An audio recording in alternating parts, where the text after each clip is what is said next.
সংসদে smoke can নিয়ে তাণ্ডবের ঘটনায় এখন পুলিশের স্ক্যানারে রয়েছেন ললিত ঝা। বৃহস্পতিবার জানা গিয়েছে তিনি কলকাতার প্রাণকেন্দ্রে একটি বাড়িতে ভাড়া থাকতেন। সংসদে স্মোক ক্যান নিয়ে তাণ্ডবের ঘটনায় ক্রমশ স্পষ্ট হচ্ছে বাংলার যোগ। ওই ঘটনায় অন্যতম সন্দেহভাজন ললিত ঝা ভাড়া থাকতেন বড়বাজারে।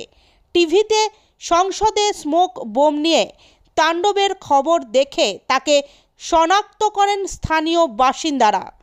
সংসদ তাণ্ডবে সন্দেহভাজন ললিত ঝায়ের খোঁজ এখনও পাওয়া যায়নি।